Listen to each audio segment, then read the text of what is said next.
ગુલામ Khan Jineja, director nothing doctor organization. તો આપણે આજે બેઠા છીએ ફરગાના મેડિકલ ઇન્સ્ટિટ્યૂટ ઉઝબેકિસ્તાન. તો હું આજે તમને એવા સ્ટુડન્ટ મળાય કે જે લોકો એડમિશન લેતા પહેલા અમને બહુ ડર હતો કે શું થશે શું નહીં, કેવી કોલેજ હશે કેવું નહીં. એમના પેરેન્ટ્સ બી બહુ ચિંતામાં હતા. તો આપણે મળીશું. તમારું નામ શું છે? મંથન મેવાડા. ક્યાંથી છો? મંથન મેવાડા પાંતાવાડાથી છે. શું નામ છે? રેહાન. કહા સે હો? ગુજરાતી. તમે ક્યાંના છો? સતીશ રબારી. સતીશ દેહાઈ પાલનપુર. તમે?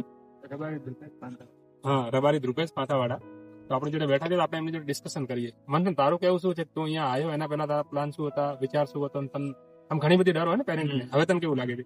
બસ સારું છે. આજે પહેલા આયા પહેલા વિચાર્યું પણ નતું કે ફોરેન જશું, ત્યાંનું વેધર સેટ થશે થશે, ખાવાનું લીધું ત્યાં આ છું. હમણાં સુધી આ દોઢ બે દિવસ થવા તારું જલ્દી.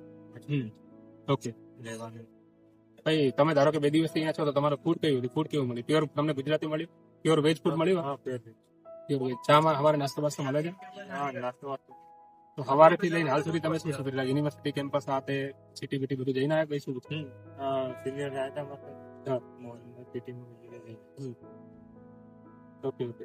રેહાન, તારું કેવું શું છે અહીંયા આવીને? સારું નહીં બાજુ બધું. પહેલા મને વિચાર ઇન્ડિયામાં અંદર વિચાર હતો, પણ ઇન્ડિયાની અંદર માર્ક્સ મારા એટલા આવ્યા ના, તો પછી ફોરેન જોયું. તો આ ફરગાને મેં ડાયરેક્ટ ઓનલાઈન સર્ચ મારે, પછી ગુલામ સર મળ્યા, તેમને બધું ગાઈડ કર્યું, મને બધું સારું અહીંયા આવી ગયું. ઓકે સતીશ, તારો કંઈક સ્પેશિયલ બનાસકાંઠાના સ્ટુડન્ટ માટે કંઈ કેવું હોય? લોકો રશિયા કરતા હોય છે, લોકો જોર્જિયા કરતા હોય છે, એના માટે તારે શું કેવું છે?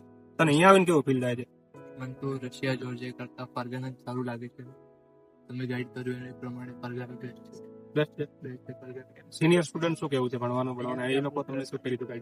સિનિયર ખૂબ હેલ્પફુલ પણ છે. અહીં અમારે ડોલર એક્સચેન્જ અને મોબાઈલ ફી એ બધા પણ હેલ્પ કરી. ઓકે, તમે શું કહેશો?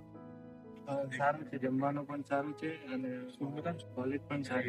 તમે ક્યાંથી પાલનપુર થી છો? અચ્છા, પાંતાવાડા. તારું નામ શું? ધ્રુપેશ. અચ્છા, ધ્રુપેશ પાંતાવાડા. સતીશ તું પાલનપુર થી. સ્પેશિયલ કંઈક કેવું હોય તો આમ બનાસકાંઠા સ્ટુડન્ટ ને?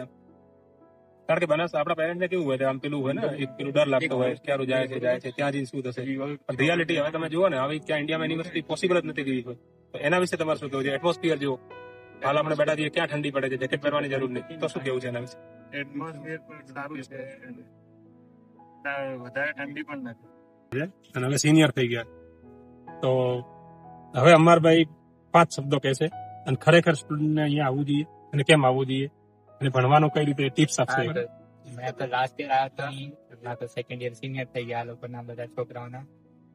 હાલ તો સારું છે, એમ તમારે આવવું હોય તો મસ્ત કોલેજ છે, તમારે બધા તમને કઈ હેલ્પ દીધું હોય તો સિનિયર તમારા બહુ સારા છે. તમારે આવવું હોય તો, ને કોલેજ સારી છે. તમારે સરે કીધું એમ ટેમ્પરેચર મસ્ત છે, તમારે રહેવા કરવા સારું છે. એમ તો આપણી જોડે ફરાન છે. ફરાન તાર લાસ્ટ યર નીકળવા માટે હતા 520. તો પરંતુ આ લોકોને જે જુનિયર અહીંયા આવે ને એમને શું ટિપ્સ લાઈક આપે કે ભણવું કઈ રીતે જોઈએ?